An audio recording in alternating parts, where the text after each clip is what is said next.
যদি গৌর না হইত তবে কি হইত, কেমনে ধরিতাম রে। হরে কৃষ্ণ, দণ্ডবত প্রণাম। আমরা চৈতন্য চরিতামৃতের অন্তলীলায় আছি, পঞ্চম পরিচ্ছেদ চলছে। আজকে আমরা শ্লোক সংখ্যা 130 থেকে কন্টিনিউ করব। চৈতন্য চরিতামৃতম অন্তলীলা 5.130 অনওয়ার্ডস। 130 নম্বর শ্লোক। 130 আর 31 একসঙ্গে আছে। তার দুঃখ দেখি স্বরূপ সদয় হৃদয়,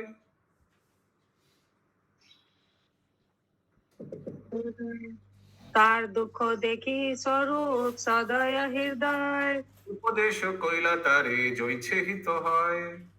উপদেশ কইলা তারে জয় চহিত হয়। যাহ ভাগবত পর বৈষ্ণবের স্থানে, যাও ভাগবত পর বৈষ্ণবের স্থানে,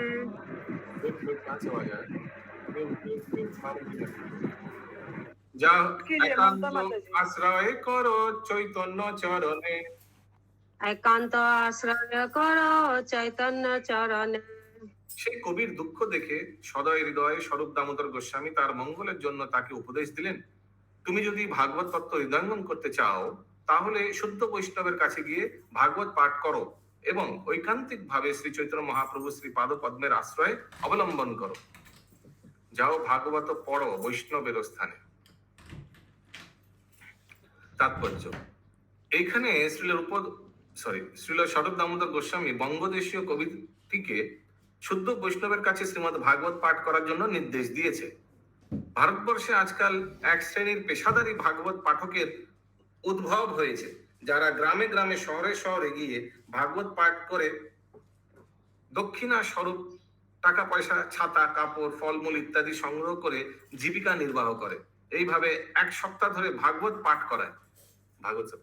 ভাগবত সপ্তাহ নামক এক প্রকার ভাগবত ব্যবসার প্রচলন হয়েছে। শ্রীমদ ভাগবতে কোথাও পেশাদারী পাঠকের কাছে এক সপ্তাহ ধরে ভাগবত শ্রবণ করার নির্দেশ দেওয়া হয়নি। পক্ষান্তরে শ্রীমদ ভাগবতে নির্দেশ দেওয়া হয়েছে, শৃণতাং সকথা কৃষ্ণ পুণ্য শ্রবণ কীর্তন। তত্ত্বদ্রষ্টা বৈষ্ণবের কাছে নিয়মিতভাবে শ্রীমদ ভাগবত শ্রবণ করা উচিত। এভাবে শ্রবণ করার ফলে হৃদয় পবিত্র হয়। হৃদয়স্থ বিধুনতি সুরিত শতাম। এইভাবে নিষ্ঠা ভরে নিয়মিত শ্রীমদ ভাগবত শ্রবণ করার ফলে হৃদয় সব রকম জড়কলুষ থেকে মুক্ত হয়। নষ্ট প্রায় শুভেত্রেষু নিত্যম ভাগবতে সেবা ভাগবতে উত্তমা শ্লোকে ভক্তির ভবতি নৈষ্ঠিকী। কেউ যদি নিয়মিতভাবে শ্রীমদ ভাগবত শ্রবণ করেন অথবা ভক্ত ভাগবতের সেবা করেন, তখন তার হৃদয়ে সমস্ত অনর্থ বিনষ্ট হয় এবং উত্তম শ্লোকের দ্বারা যার মহিমা কীর্তিত হয় সেই পরমেশ্বর ভগবানের প্রতি ভক্তির উদয় হয়। হরি বল। এইটি যথার্থ পন্থা। কিন্তু মানুষ সাধারণত পেশাদারী ভাগবত পাঠকদের পাঠ শ্রবণ করে বিপদগামী হতে অভ্যস্ত। তাই শ্রীল স্বরূপ দামোদর গোস্বামী এখানে উপদেশ দিয়েছেন যে পেশাদারী পাঠকদের কাছে শ্রীমদ ভাগবত শ্রবণ করা উচিত নয়। পক্ষান্তরে ভাগবত তত্ত্ববেত্তা বৈষ্ণবের কাছে শ্রীমদ ভাগবত শ্রবণ করা এবং শিক্ষা লাভ করা অবশ্য কর্তব্য। অনেক সময় দেখা যায় যে, ইয়েস জ্যোতি মাতাজি। जी, तो हम लोग जो भागवत सप्ताह करवाते हैं, जो बाहर में जो आजकल सुनते हैं, वो क्या सप्ताह में नहीं करवाना चाहिए क्या प्रभु जी? वो क्या? मतलब वीकली नहीं करवाना चाहिए, मतलब 1 वीक का ऐसा बोल के नहीं करवाना चाहिए क्या सब भागवत पाठ? बात तो बताया कि शास्त्र में कभी कहीं भागवत सप्ताह का उल्लेख नहीं किया गया है। Nowhere it is mentioned about Bhagavat सप्ताह. But Parikshit Maharaj heard for 1 week, no? Continuously heard. For 24/7 he heard. So his capacity is different from our capacity. हम लोग का भागवत सप्ताह 24 घंटा होता है क्या? 24x7. I mean, is it possible कोई एक जीरो को हीरो बनाना, कोई एक अभक्त को भागवत सप्ताह के स्तर पे लाना, I mean भागवतम के स्तर पे लाना 7 दिन में, वो भी कलयुग में? Is it possible? No. हाँ, भागवत सप्ताह is meaningless for actually for such people. एक नया कोई व्यक्ति को लाइए, बैठाइए 7 दिन में। डेली कितना भागवत सप्ताह होता है? बबीता माता जी, आप अटेंड किया कभी मारवाड़ी समाज में भागवत सप्ताह? एक दिन में कितना घंटे का होता है? हाँ प्रभु जी। कितना घंटे का होता है एक दिन में? 3.5 घंटे। 3.5 4 घंटा 5 घंटा क्या होगा उसमें? उसमें लोग आत्मा और शरीर का समझना, अनुभूति करना, ये सब कुछ नहीं होगा। और फिर आस्ते आस्ते आगे आगे फटाफट उसको कंप्लीट भी करना है 12 स्कंद, 7 दिन में 12 स्कंद कंप्लीट भी करना है। वो जो लेक्चरर है, जो वक्ता है, वो फटाफट हर भर करेगा, प्रश्नोत्तर लेने में समय ज्यादा देगा नहीं, प्रश्न उत्तर देगा नहीं, क्योंकि टाइम नहीं है, सिलेबस बहुत लंबा है, 7 दिन में कंप्लीट करना है। क्या फायदा है? It's just waste of time. और सच बात बताऊं तो जो एडवांस डिवोटी है उसको भी भागवत सप्ताह में उतना इंटरेस्ट नहीं लगेगा। इतना हम आई मीन इतना हर भर करके सब कुछ आगे फटाफट फटाफट मेन मेन मेन मेन श्लोक के पूरा शब्द 18,000 श्लोक 7 दिन में करना, सिखाना, समझाना संभव नहीं है, नामुमकिन है। प्रभु जी, उन लोग तो सिर्फ टच करते हैं टॉपिक 5 मिनट्स के लिए। हाँ, क्या फिर उसमें फायदा है?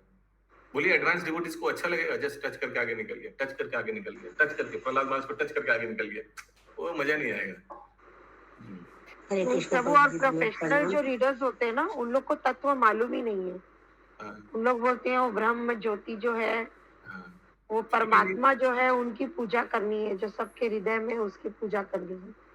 तो मतलब उनको पूरा तत्व नहीं तो मालूम है। पुराना लोगों के लिए फायदा नहीं है, क्योंकि टच कर वो मजा नहीं आएगा। टच करके आगे निकल गया, टच करके आगे निकल गया, ध्रुव महाराज को टच करके आगे निकल गया, 1-2 श्लोक करके। क्यों? अरे भाई, बहुत चैप्टर कंप्लीट करना है। और जो नया भक्त है उन लोग के लिए कुछ समझ ही नहीं आएगा, अरे क्या चल रहा है इतना फुल स्पीड। हाँ, उन लोग को मनोरंजन कराने के लिए, उन लोग को एंटरटेन कराने के लिए वक्ता 1-2 दिन रख देता है। इसके लिए 10वां स्कंद में, 10वां स्कंद में बहुत हम नचाएंगे गाएंगे सबको, यूजलेस। लेकिन because there is a need in the market, लोग कराते हैं भागवत सप्ताह। जीवन में एक बार तो कराएगा ही भागवत सप्ताह, ऐसा नियम है समाज में, सोशल ऑर्डर में। इसीलिए हिज ग्रेस मोहन को बोला है कि अगर हम लोग इन लोग को टैप नहीं करेंगे, it's a good opportunity for ISKCON, क्योंकि समाज में भागवत सप्ताह सब कराते हैं, घर में एक बार में कराते हैं, 2-3 साल में एक बार कराते हैं। तो फिर हम लोग इस्कॉन वाले भी, तो मोहन प्रभु डिस्कस किया पूरे कमेटी में और फिर सीडीसी में, और डिस्कस करके भागवत सप्ताह चालू करा है। क्योंकि हम लोग नहीं कराएंगे तो दूसरा किसी से उन लोग करवा लेंगे, है ना, वृंदावन से किसी को पैसा देकर बुलाकर करवा लेंगे। सो इट्स बेटर नाई मामा से काना मामा वालो, हम लोग इसमें घुस जाए और घुस कर फिर इन लोग को भागवत सप्ताह से आस्ते आस्ते भक्ति वृक्ष में ले आए या नाम हट में ले आए, जो भी है। So very very excellent proposal जो अभी पास हुआ है। और अभी मोहन प्रभु भी आई थिंक 3-4 बार ऑलरेडी भागवत सप्ताह कराया है, और क्या रिस्पांस! लोग बोलने लगा, प्रभु जी हम लोग कभी ऐसा भागवत सप्ताह सुना ही नहीं, हम लोग मैक्सिमम समय भगवान कृष्ण का रासलीला ये सभी सुने हैं 7 दिन, और उसमें डिप सुना है, उसमें डांस किया है, सब कुछ किया है। लेकिन कितना पृथु महाराज का जीवनी, अम्बरीश महाराज का कथा, प्रचेतास का कथा, ये सब कभी हम लोग श्रवण ही नहीं किया। चित्रकेतु का कथा, वृत्रासुर वध, ये सब हम लोग कभी श्रवण ही नहीं किया। इन लोग के बारे में हम जानते ही नहीं थे भागवत सप्ताह में। बहुत अप्रिशिएट किया। कर्दम मुनि देवावती का संवाद, ये सब भागवत सप्ताह में होता है? नहीं होता है। प्रभु जी, इवन समुद्र मंथन, उनको पता ही नहीं कि जो विष निकला था उससे वो प्याज और लहसुन की उत्पत्ति होती है। हाँ, ये उनको पता ही नहीं है डीप में कि समुद्र मंथन से निकलता है। उनको ये पता है भगवान के सामने रख दिया, वो नीचे स्लिप हो गया, तो इसलिए नहीं खाते। मतलब ऑल रॉन्ग फिलॉसफी। एब्सोल्युटली। सो इसीलिए it's very important that ISKCON के भक्त लोग ये शुरू करें, ये ट्रेंड ब्रेक करें और भागवत सप्ताह में प्रवेश करें। It's like entering through Bhagavat सप्ताह, और फिर व्यक्ति को आस्ते आस्ते भक्ति में ले आए। बट प्रभु जी, अगर इस्कॉन में भी स्टार्ट किए तो सप्ताह में तो पूरा भागवत हो नहीं रहा है प्रभु, खत्म। मतलब फिर वो भी तो हो जाता है, मतलब दिन में टच वच करके आगे निकल जाएगा, लेकिन वो सब टॉपिक्स भी टच करेगा जो इम्पोर्टेंट है। इम्पोर्टेंट है। हाँ, हाँ, नॉट ऑन मेन और नॉट ऑन कृष्ण लीला। तो ज्यादा पीपल ओनली डू दैट। हाँ, मेन प्रभु कौन सा श्लोक अगर चल रहा इस्कॉन है? के भक्त लोग कराएगा तो हरे कृष्ण महामंत्र के बारे में बोलेगा ना, जप के बारे में बोलेगा ना, तो मेन चीज बोल देगा। और व्यक्ति को बाद में बोलेगा ना कि यहाँ क्लास होता है, यहाँ भागवत गीता होता है, यहाँ भागवतम क्लास हो रहा है, और यहाँ भक्ति वृक्ष हो रहा है आपके घर के बाजू में। ये तो बोलेगा ना, ये सब इंफॉर्मेशन तो देगा सबको। हाँ प्रभु। लोगों को फिर लॉन्ग रन में, मैंने शॉर्ट रन से लॉन्ग रन में खींच लेगा लोगों को। यही है। कृष्ण प्रभु कौन सा श्लोक चल रहा है? हम लोग माता जी अंतलीला 5.131 में 131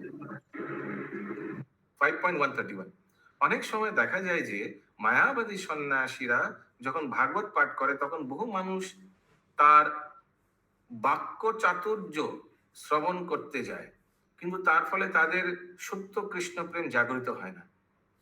इन लोग मायावादी सन्यासी लोग बहुत टेरा मेरा करके बहुत सुंदर से वाक्य चातुर्य वर्ड्स से खेला करके जगलेरी करके सुनाता है, और बहुत जो तथाकथित समाज में ज्ञानी लोग है ना, उन लोग को ये सब अच्छा लगता है, ये सब ग्रामेटिकल ट्रिक्स ये सब सुनने के लिए जाता है। लेकिन अगर आप लोग ध्यान से सुनिएगा, हम लोग का जो महाराज लोग का जो प्रवचन है एकदम सिंपल है ना। महाराज लोग का प्रवचन अगर आप सुनेंगे और प्रभुपाद जी का प्रवचन सुनेंगे, एकदम सिंपल सरल भाषा में जप के बारे में बोलेंगे, अनर्थ के बारे में बोलेंगे, कैसे हम लोग को अपना साधना ठीक करना है, ये नॉर्मल टॉक्स। बट वो normal talks they speak because through the realization, उसीलिए वो हम लोग को इतना प्रभावित करता है, हमारे हृदय को इतना छूता है, नष्ट प्राय अपतरिश होता है, उसीलिए because they speak through realization, अनुभूति से। কখনো কখনো মানুষ পেশাদারী অভিনেতাদের নাটক দেখতে যায় এবং অভিনেতাদের টাকা পয়সা এবং আহার্য দ্রব্য দান করে, যারা এই সমস্ত দান গ্রহণে অত্যন্ত পটু। তার ফলে দর্শকেরা তাদের গৃহ অন্ধকূপেই পড়ে থাকে, তাদের অন্তরে সুপ্ত কৃষ্ণ প্রেম জাগরিত হয় না। तो ये सब सुनकर कोई 4 नियम 16 माला जपने शुरू कर देता है, ये इन लोग से सुनकर। श्रीमद् भागवते বলা হয়েছে मतिं कृष्णे परात शतो वा मितः विपत्रित गृहवर्तानाम। नहीं, ये सब नहीं पढ़ना चाहिए। 131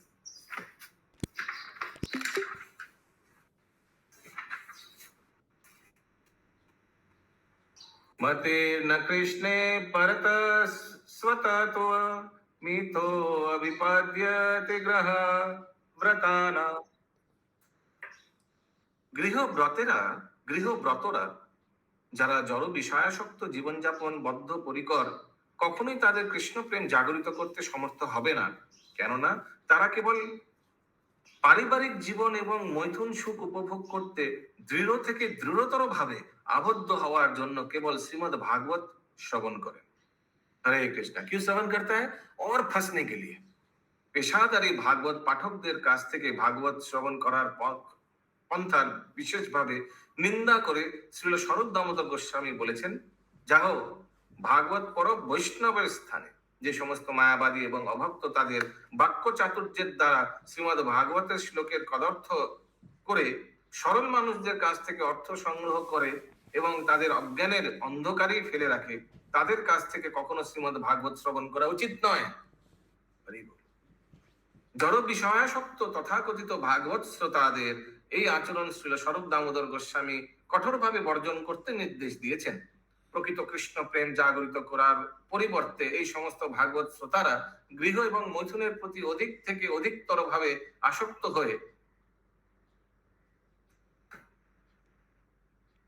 यन्मैथुनादि गृहामेधि सुखम हि तुच्छम नहीं यन्मैथुनादि गृहनाम मेधि क्यों नहीं आ रहे? एनीवेज, শ্রীমদ্ ভাগবত শ্রবণ করতে হয় এমন ব্যক্তির কাছে যার জড় বিষয়ের সঙ্গে কোনো সম্পর্ক নেই, অর্থাৎ পরমহংস বৈষ্ণবের কাছ থেকে, যিনি সন্ন্যাস আশ্রমের সর্বোচ্চ স্তর প্রাপ্ত হয়েছেন। শ্রী চৈতন্য মহাপ্রভু শ্রী পাদ পদ্মের আশ্রয় অবলম্বন না করিলে তা সম্ভব নয়। যিনি শ্রী চৈতন্য মহাপ্রভুর পদাঙ্ক অনুসরণ করতে পারেন, তিনি কেবল যথাযথভাবে শ্রীমদ্ ভাগবত হৃদয়ঙ্গম করতে পারেন। सब बोलिए जगत गुरु श्रील प्रभुपाद की जय।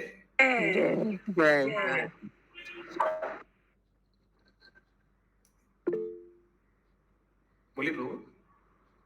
हरे कृष्णा प्रभु जी ये अभी जो इस लास्ट जो ये पैराग्राफ था, इसमें एक वर्ड आया ना, भागवत समझने के लिए स्वरूप सिद्ध वैष्णव के पास जाना चाहिए, जहाँ भागवत पढ़ो वैष्णव के स्थान है। ये तो ये बोल रहा है कि मतलब जो ये बुला के कराने का ये तो सिस्टम नहीं है, फिर जो परमहंस है उनके स्थान में जाके सुनना चाहिए। तो स्थान में जाकर सुनना चाहिए, माने अगर कोई अपना घर में मंदिर बनाया है, कोई अपना घर में पाठ कराने का व्यवस्था किया है, उसको भी इट इंक्लूड्स, सबको बुलाकर, जैसे भक्ति वृक्ष होता है। तो भक्ति उनको वृक्ष, अप्रोच करके फिर उनसे सुनना चाहिए, इसका मतलब ये हाँ, है। जाओ माने उनको बोला जाओ, जाकर सुन के आओ। ऐसा नहीं कि फिर कभी कभी किसी को बुलाना नहीं चाहिए भागवत पाठक को घर पे, ऐसा नहीं है। ऐसा नहीं कि मंदिर में जाकर ही सिर्फ श्रवण करना है। भागवत को या वैष्णव को, सीनियर भक्त लोग को तो हम लोग घर में भी बुलाते हैं और सबको बुलाकर उनसे श्रवण करवाते हैं। दैट इज आल्सो इंक्लूड्स चैतन्य। मतलब one should eagerly approach the जो परमहंस वाचक है, एगरली उसको अप्रोच करना चाहिए, उसका मतलब। हाँ, correct, approach is the right word. जाओ मीन्स ऐसा नहीं कि जाकर सुनना चाहिए, बुलाकर नहीं सुनना चाहिए। शुभंकरी माता थोड़ा म्यूट कीजिए। ओके, अगला श्लोक है চৈতন্যের ভক্তগণের নিত্য করো সঙ্গ, চৈতন্যরে ভক্তগণের নিত্য কর সঙ্গ, তবে তো জানিবা সিদ্ধান্ত সমুদ্র তরঙ্গ। তবে তো জানিবা সিদ্ধান্ত সমুদ্র তরঙ্গ। শ্রীল স্বরূপ দামোদর গোস্বামী তাকে বললেন, নিরন্তর শ্রী চৈতন্য মহাপ্রভুর ভক্তদের সঙ্গ করো, তাহলেই কেবল ভগবত সিদ্ধান্ত সমুদ্রের तरंग हृदयन करते पारबे। हिंदी में क्या लिखा है? हरे कृष्ण। स्वरूप दामोदर ने आगे कहा, श्री चैतन्य महाप्रभु के भक्तों की नियमित रूप से संगति करो, तभी तुम भक्ति के समुद्र की तरंगों को समझ सकोगे। श्रील स्वरूप दामोदर गोस्वामीर এই উক্তিটি থেকে স্পষ্টভাবে বোঝা যায় যে শ্রী চৈতন্য মহাপ্রভুর অনুগামীরা পরমেশ্বর ভগবানের নিত্য পার্শ্বদ এবং যথার্থ তত্ত্ববেত্তা। কেউ যখন শ্রী চৈতন্য মহাপ্রভুর ভক্তদের সঙ্গ করে, শ্রী চৈতন্য মহাপ্রভুর পদাশ্রিত পন্থা অনুসরণ করেন, তৎক্ষণাৎ জড়সুখ উপভোগ করার কামনা বাসনা তার হৃদয় থেকে বিদরিত হয়। তখন শ্রীমদ্ ভাগবতের অর্থ হৃদয়ঙ্গম করা যায় এবং তা শ্রবণ করার উদ্দেশ্য সাধিত হয়। তা না হলে শ্রীমদ্ ভাগবতের অর্থ হৃদয়ঙ্গম করা অসম্ভব। অসম্ভব মানে हो ही नहीं सकता। So one must take shelter of Sri Chaitanya Mahaprabhu, फिर ही श्रीमद् भागवतम हृदयंगम कर पाएगा। तबे तो पांडित्य तुम्हार হইবে সফল, তবে তো পাণ্ডিত্য তোমার হইবে সফল। কৃষ্ণের স্বরূপ লীলা বর্ণিবা নির্মল। কৃষ্ণের স্বরূপ লীলা বর্ণিয়া নির্মল।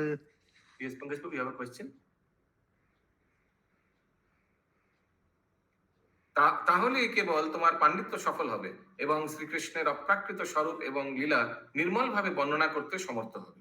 सो देखिए ये चैतन्य महाप्रभु के बारे में, इन्होंने चरित्र के बारे में इन्होंने लिखा, लेकिन स्वरूप दामोदर क्या बोल रहे हैं? इनका शरण ग्रहण करो, इनसे श्रवण करो, इनका सेवा करो, फिर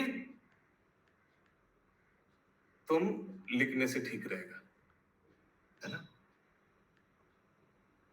ये बंगाल से जो ब्राह्मण है इनको बोला। এই শ্লোক করিয়াছ পাইয়া সন্তোষ, এই শ্লোক করিয়াছে পাইয়া সন্তোষ, তোমার হৃদয়ের অর্থে দুহাই লাগে দোষ। তোমারও হৃদয়ে অর্থে দোহায় লাগে দোষ। এই শ্লোকটি রচনা করে তুমি অন্তরে সন্তুষ্টি লাভ করেছো, কিন্তু তোমার হৃদয়ে তার যে অর্থ করেছো তাতে শ্রী জগন্নাথ দেব এবং শ্রী চৈতন্য মহাপ্রভুর তত্ত্বে दोषारोप करा হয়েছে। हिंदी में क्या लिखा है? यद्यपि तुमने इस परिचयात्मक श्लोक की रचना पूर्ण संतोष पूर्वक की है, किंतु जिस अर्थ को तुमने व्यक्त किया है वह जगन्नाथ जी तथा श्री चैतन्य महाप्रभु दोनों के प्रति अपराध से दूषित है। सेम ही এই শ্লোকটি রচনা করে তুমি অন্তরে সন্তুষ্টি লাভ করেছো, কিন্তু তোমার হৃদয়ে তার যে অর্থ করেছো,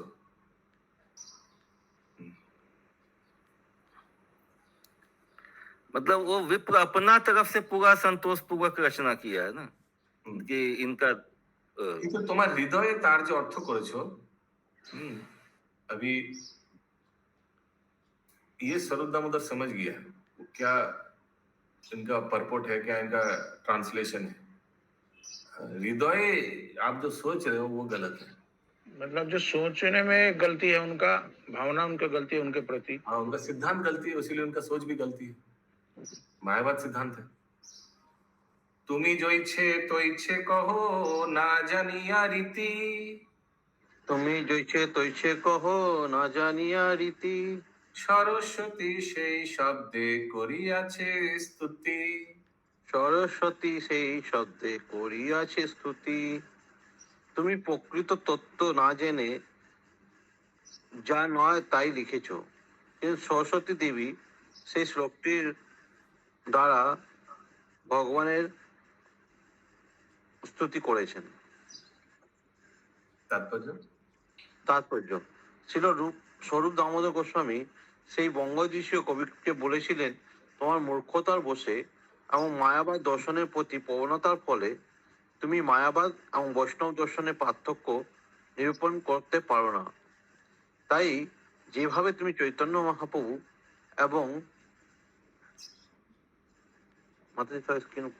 এবং শ্রী জগন্নাথ দেবের এবং শ্রী জগন্নাথ দেবের স্তুতি করার চেষ্টা করেছো তা যথাযথ হয়নি। পক্ষান্তরে তা সিদ্ধান্ত বিরোধী এবং অপরাজনক। কিন্তু সৌভাগ্যক্রমে তোমার এই শ্লোকের মাধ্যমে সরস্বতী দেবী কৌশলে তার প্রভু শ্রী চৈতন্য মহাপ্রভু স্তুতি করেছেন। हरे कृष्ण प्रभु जी। হ্যাঁ, হরে Krishna. How can Saraswati, she is demigod now, how can she offer the prayer like this, that you are body, you are this through him?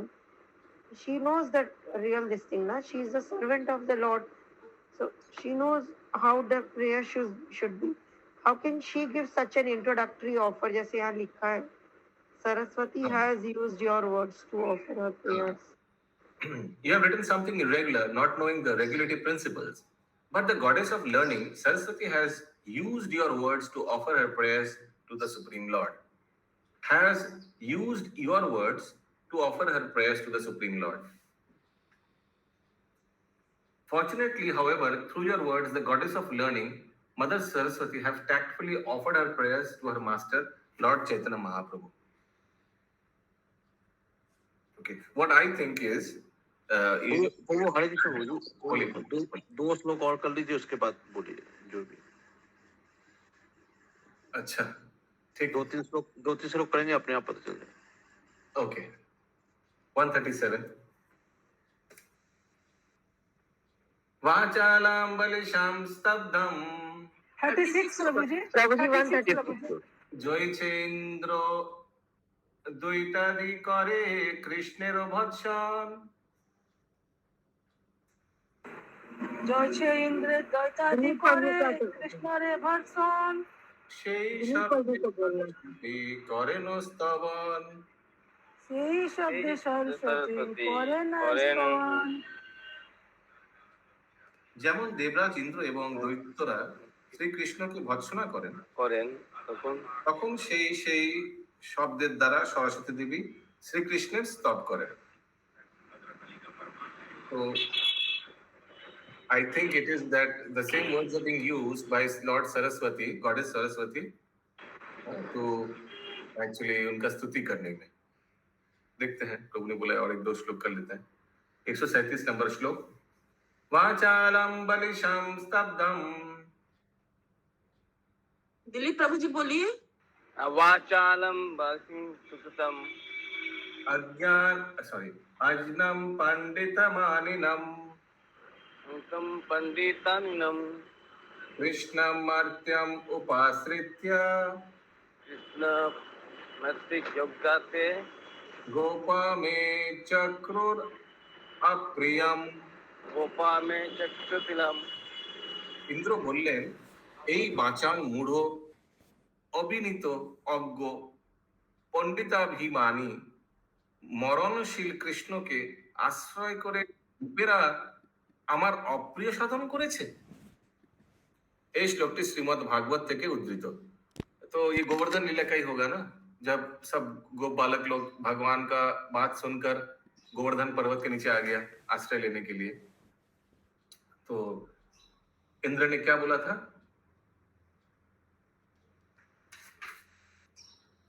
The Lord Indra said that this Krishna, who is an ordinary human being, is talkative, childish, impudent, and ignorant. Although he thinks himself very learned, the cowherd men in Vrindavan have offended me by accepting him. This has not been greatly appreciated by me. Now, आप लोग को याद है ना, ये एक वाक्य चातुरता है, एक there is one skill, I don't know what it is called, इसका कुछ नाम था, जिससे कोई नेगेटिव चीज को घुमाकर उसको पॉजिटिव वे में आप अप्रोच कर सकते हैं. याद है, ये आगे भी आया था. यही आएगा आगे, यही आएगा. तो किसी को याद है कि कहाँ कहाँ आया था? कुछ नेगेटिव एडजेक्टिव्स को पॉजिटिव वे से उसको प्रेजेंट किया जाता है. ओके. नाटक में प्रभुजी, विदक नाटक में ललित माधव किसी ना ड्रामा में आया था क्या? एक तो हमको याद है भ्रमर गीत में, या भ्रमर गीत में आया था, है ना? वो जब करके वो बम्बल भी आया था उसमें. यस प्रभुजी, आप बताए थे. Okay, let's see. 138 नंबर श्लोक. ঐশ্বর্য মদে মত্ত ইন্দ্র যেন মাতোয়াল. निर्गुणा माता जी बोले. कौन? निर्गुणा नीलमणी माता. हाँ, बोलिए माता जी. मतलब आप ऐश्वर्य मते मत इंद्र जेन मातोवाल. তারই মুখে সরস্বতী, সরি, বুদ্ধি নাশ হইল কেবল নাহিক সম্ভাল. बुद्धि नाश हইল কেবল নাহিক সম্ভাল. ইন্দ্র বলে মুই কৃষ্ণের করিয়াছি নিন্দন. বন্দে ভাবে ইন্দ্র বলে, ইন্দ্র বলে মুই কৃষ্ণের করিয়াছি নিন্দন. তারই মুখে সরস্বতী করেন স্তবন. তারই মুখে সরস্বতী করেন স্তবন. Yes. শ্লোকান্ত. দেবরাজ ইন্দ্র তার ঐশ্বর্য গর্বে গর্বিত হয়ে যেমন উন্মত্ত হয়েছিলেন, এইভাবে তার বুদ্ধি নাশ হওয়ার ফলে তিনি কাণ্ডব জ্ঞান. কাতজ্ঞান नहीं, कांडव ज्ञान बोलो ना. तुम्हारा कोनो बुद्धि कांडव ज्ञान नहीं? কাতজ্ঞান হারিয়ে শ্রীকৃষ্ণের নিন্দা করেছিলেন.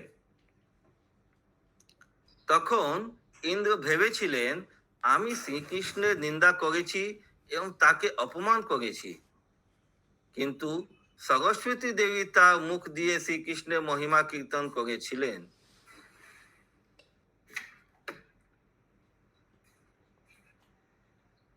अच्छा, ऐसा ऐसा राजीव प्रभु, you want to explain? 140 में प्रभु 140. नहीं, इतना Next explanation आ जाएगा. हो जाएगा बाद में, ठीक नहीं होगा. You want to explain now what has been going on? Govardhan लीला में क्या हुआ था? नेक्स्ट श्लोक में ही है प्रभु, ये वाला जो नेक्स्ट श्लोक. अच्छा, नहीं, वो तो हम समझ गए, वो उसको ऑपोजिट कर देना. लेकिन situation you want to explain? अच्छा, इंद्र जो गोवर्धन लीला के टाइम पे वो क्रोधित था भगवान के ऊपर, तो उसने भगवान को गाली गलौज किया. वो तो उस टाइम समझ नहीं पा रहा था, उनको लग रहा था कृष्ण एक साधारण गो बालक है. वही इंद्र का मनोभाव यहाँ पे व्यक्त हो रहा है. और सूर्यदामोदर बोल रहे हैं, इंद्र को लग रहा है मैं गाली दे रहा हूँ, लेकिन जो वर्ड वो यूज कर रहा है उससे भी भगवान का ही ग्लोरीफाई हो रहा है. कैसे हुआ? सो सरस्वती देवी कहाँ से आ गई, वो थोड़ा समझाइए. सरस्वती देवी मतलब जो एक्चुअली में आप लोग कुछ भी बोलते हैं तो वो सरस्वती की कृपा से बोलते हैं. तो वही स्वरूप दामोदर बोल रहे हैं कि वो जो हम बोल रहे हैं वो सरस्वती देवी, आप लोग को लग रहा है हम निंदा कर रहे हैं, लेकिन सरस्वती देवी अपने प्रभु का ग्लोरीफाई कर रही है. कैसे कर रही है वही वो समझाएंगे कि कैसे ग्लोरीफाई हो रहे हैं. वो तो समझ में आ गया. एक एक वर्ड लेकर उसको समझाएगा. इंटेंशन प्रभु, इंटेंशन प्रभु ये है, इंद्र जदियो उनका अपमान करना चाहते थे, लेकिन सरस्वती देवी उनकी भाषा को बदल के ग्लोरीफाई कर देती थी. तो प्रैक्टिकली ऐसे हुआ है क्या? प्रैक्टिकली नहीं हुआ, लेकिन स्वरूप दामोदर का भाव है ये. कि जब भी हम एनालिटिकली उसको प्रूफ किया गया है प्रभु. प्रैक्टिकली नहीं हुआ है, लेकिन एनालिटिकली दामोदर प्रूफ कर रहे हैं. और इंद्र का ऐसा मनोभाव था क्या? इंद्र का ऐसा यहाँ पे कुछ क्लियर नहीं लिखा प्रभु. यस, सुषमा अग्रवाल माता जी. प्रभु जी, जब एक बार दो जन के बीच में साष्टांग हो रहा था ना, महाप्रभु और उनके बीच में, वो बोल रहे थे, नाम नहीं याद है, तो फिर उस टाइम पे सरस्वती जी तो उनके जीवा पे विराजमान हो गई थी ना, कि वही तो बोली कि एक श्लोक उनसे मिस करवा दी। हाँ, वो तो केला बेचा श्रीधर का मुंह में आ गया था सरस्वती देवी उनका स्तुति करने के लिए। हाँ, नहीं, वो केशव काश्मीरी का बात बोल रही है माता जी। अच्छा, किस हमको ठीक से समझ नहीं आया लास्ट में क्या बोला सुषमा माता जी। लास्ट में आपने क्या बोला था माता जी? तो माता जी बोले कि उन्होंने श्लोक मिस करवा दिया था। श्लोक मिस नहीं करवाया था, उनका उच्चारण गड़बड़ा हो गया था। मतलब उन्होंने अलग तरीके से उसको अलंकारों को यूज किया था। भवानी वो शब्द में, हाँ, ओके, एनीवेज उन्होंने एक्चुअली में भवानी भट्टू बोला था। तो एक्चुअली में भवानी का मतलब होता है कि शिव की पत्नी, और भवानी भट्टू मतलब होता है कि शिव की पत्नी का पति। तो महाप्रभु बोले कि शिव की पत्नी का पति मतलब शिव के छोड़ के उसका और भी पति है। आपका कहने का तात्पर्य ये है। हाँ, तो एनीवेज दैट इज, हाँ, यस ज्योति माता जी। प्रभु जी, I want to ask that is this, वो जो बोल रहे हैं कि सरस्वती ने ग्लोरीफाई कर दिया, मतलब शी गॉट अ अपॉर्चुनिटी, तो इज दिस मतलब वो केस खाली क्या भगवान के ग्लोरिफिकेशन में हम ये बोलेंगे कि सरस्वती जी मुंह पे बैठ के बुलवा दी है? क्योंकि बाहर वालों के लिए भी तो हम बोल सकते हैं ना सारे, मैंने तो इसको ये बोल दिया गलत बात क्योंकि मेरे तो सरस्वती बैठी है, भगवान ने मुझे बुला दिया। तो फिर हमारा तो इंडिपेंडेंस वहाँ कोई काम नहीं आया ना कि हमको क्या बोलना चाहिए नहीं बोलना चाहिए। तो बाहर वालों के लिए है कि ये सिर्फ ग्लोरिफिकेशन, जब ये भगवान के लिए कुछ होता है तो ही ये वाला कंडीशन राइट है कि सरस्वती जी को ग्लोरिफिकेशन करने का। बिकॉज हम ये बहुत सारा किस्सा देख रहे हैं अभी, जैसे पोएट के किस्से में देख रहे हैं, अभी इंद्र के किस्से में देख रहे हैं। तो ये क्या मतलब तो भगवान के लिए है कि जैसे हम आम लोगों के लिए भी बोल देते हैं, उनके लिए भी ये चीज ट्रू है?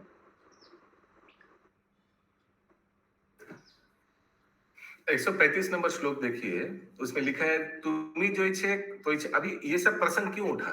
क्योंकि वो बंगाल वाला जो पोएट है वो लिख रहा है कुछ और, सोच रहा है कुछ और। एक्चुअली जो सोचा वही तो लिखा, लेकिन শরৎ দামোদর बोल रहे कि सरस्वती সেই শব্দে করিয়াছে স্তুতি।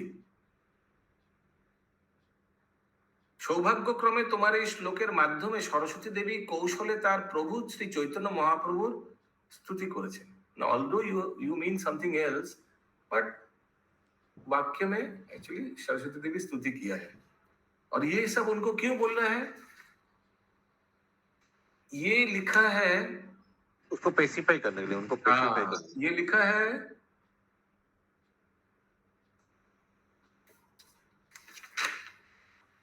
130 में, तार दुख देखी स्वरूप सदय हृदय उपदेश कोयला तारे जो इच्छे ही तो है। बहुत बहुत तिरस्कार किया था ना पिछले दिन मैंने हम लोग जो पिछले दिन श्रवण किया था, तो उनको थोड़ा पैसिफाई करने के लिए, ठीक है तुम गलत सोचे हो, गलत लिखे हो, लेकिन उससे एक्चुअली स्तुति हो चुका है भगवान का सरस्वती देवी के थ्रू से। फिर ये इंद्र वाला एग्जाम्पल शरद दामोदर कोट किया, पहले श्लोक कोट किया भागवतम से और फिर इंद्र वाला एग्जाम्पल कोट किया। यही हमको लग रहा है सीक्वेंस है। 140 नंबर। हरे कृष्णा प्रभु जी। प्रभु जी, ऐसा भी तो हो सकता है ना कि जो यहाँ लिखा है वो करेक्ट ही है प्रभु जी, but the goddess of learning Saraswati has used your words, मतलब उनके सिर्फ शब्द, वर्ड्स मतलब शब्द, खाली वो शब्द लिया है उनके उसमें से, वो एक्चुअल स्टेटमेंट जिस तरह से बोला है पोएट ने वो नहीं लेके सिर्फ words, I offer your obeisances, ऐसे कोई वर्ड्स लेके उनको प्रेयर हो गया है, पूरा सेंटेंस नहीं लिया वो मीनिंग के साथ। इसका ये भी तो मतलब that also could be. It just means that although आप दूसरा मीनिंग से इसको बोला है, लिखे हैं आपने, लेकिन सरस्वती देवी इसकी को भगवान का स्तुति में इस्तेमाल किया है। Prima facie, I mean, seems like that only. So कल हम लोग एक एक वर्ड में क्या क्या डबल मीनिंग है वो हम लोग श्रवण करेंगे 140 नंबर श्लोक से, ठीक है? आज हम लोग यही 139 तक ही रखते हैं। तो 40 कर लीजिए। हाँ, 40 कर लीजिए। 40, 41 सब तो समझाना पड़ेगा वर्ड्स का ना, कैसे डबल मीनिंग किया गया है। 40 वाले से काफी कुछ क्लियर हो जाएगा, उसके बाद में थोड़ा ये ज्यादा बड़ा नहीं है दोनों। 40, 41 दोनों ही छोटा छोटा है। वो तो मालूम है, समझाना पड़ेगा दोनों मीनिंग, दोनों वर्ड, एक एक वर्ड का दो डबल मीनिंग जो है। 40, 41 से तो 41, 42, 43, 43 तक सब वो सब वर्ड्स आ रहा है, डबल मीनिंग वाला वर्ड्स। 140 कर दीजिए, 140 कर दीजिए, कल से फिर 140 कर देते हैं, ठीक है। बाचल कहिए बेदो प्रवर्तक धन्य, बाचाल कोय वेद प्रवर्तक धन्य, बालिश तथापि शिशु प्राय गर्भ शून्य। बालिश तथापि शिशु प्राय गर्भ शून्य। तो ये देखिए श्लोक में बाचाल आया था ना, जो 137 नंबर श्लोक में श्रीमद् भागवत का। इंद्र ने बोला था ना कि कृष्ण बाचाल है, जो बाचाल माने जो ज्यादा बकबक करते हैं ना, शुभंकरी माता जी, जो बच्चे लोग जैसे बाचाल है। तो इंद्र ने गुस्से में बोला, ये छोटा बच्चा इतना बाचाल है, इसका कैसे सब भरोसा कर लिया ब्रजवासी लोग, और इसका बातचीत सुनकर सब गोवर्धन के नीचे आ गया, है ना। तो ऐसे बोला था। तो बाचाल शब्दটির মাধ্যমে वेदेर प्रवर्तक एवं वेदेर प्रवर्तक, सब इसका डबल मीनिंग क्या है। एक तो बाचाल का मीनिंग क्या है, जो टॉकेटिव है, और इसका पॉजिटिव मीनिंग क्या है 140 बाचाल का, refer a person who can speak according to the Vedic authority, जो शास्त्र के माने शास्त्र के तत्व ठीक से जो समझा सकता है, बोल सकता है, उसको भी वक्ता भी हो गया वहां पर। वेदेर प्रवर्तक, वन हु अंडरस्टैंड्स वेद को, जो समझता है अच्छा से और बोल भी सकता है as per the correct meaning, उसको वेद प्रवर्तक। ठीक है, ये डबल मीनिंग है। ओके मुन्ना, प्रवर्तक मतलब तो जिन्होंने वेद बोला है वही होगा ना। प्रवर्तक मतलब जिन्होंने वेद का उपस्थापन किया है, मतलब या इसमें लिखा है refers to a person who can speak according to Vedic authority, यानी जैसे हम लोग को अथॉरिटी सिखाया है, जैसे मीनिंग करता है, उस हिसाब से उस चेतना में जो बोल सकता है वो है, he is also called a बाचाल। ओके, इसका पॉजिटिव मीनिंग है, यानी भगवान कृष्ण वेद का अथॉरिटी के हिसाब से पाठ कर सकता है। दूसरी, एवं बालिश शब्दটির ना, बालिश शब्दটির जो नेगेटिव मीनिंग वो क्या है, मुड़ो ना। प्रभु जी अबोध लिखा हुआ, अबोध लिखा हुआ हिंदी में। नहीं, वो तो पॉजिटिव मीनिंग हो गया। अभी बालिश शब्द का पॉजिटिव मीनिंग है इनोसेंट, ये छोटा बच्चा इनोसेंट, नादान, वो पॉजिटिव मीनिंग हो गया। এবং বালিশ শব্দটি দ্বারা শিশুর মতো সরল বোঝানো হয়েছে। ठीक है, तो ये कृष्ण जो है ये सरल है। सरल तो आप बोल सकते ना किसी को, सिंपल है, सरल है, जो मन में है वही बोलता है। जो बच्चे लोग तो ऐसे सरल होता है ना। ठीक है, श्री कृष्ण যদিও বেদের প্রবর্তক তথাপি তিনি শিশুর মতো গর্বহীন। सो बाचाल मीन्स गर्भहीन, कोई गर्भ नहीं है, यानी ही इज जस्ट एकदम सिंपल आदमी। ठीक है, तो ऐसे और भी वर्ड्स हैं, तो वो हम लोग कल सुनेंगे, जो इंद्र ने भगवान को गुस्से में बोला था। एखाने रहिलो ग्रंथ अमृत लहरी, एखाने रहिलो ग्रंथ अमृत लहरी, प्रिया सবে বল হরি হরি, बदन भरिया सब हरि बोल, हरि बोल, हरि बोल, हरि बोल। जय जय विराज गोस्वामी की जय, जय जगत गुरु श्रीपाद की जय, जय समस्त गौड़ीय भक्तवृंद की जय। जय।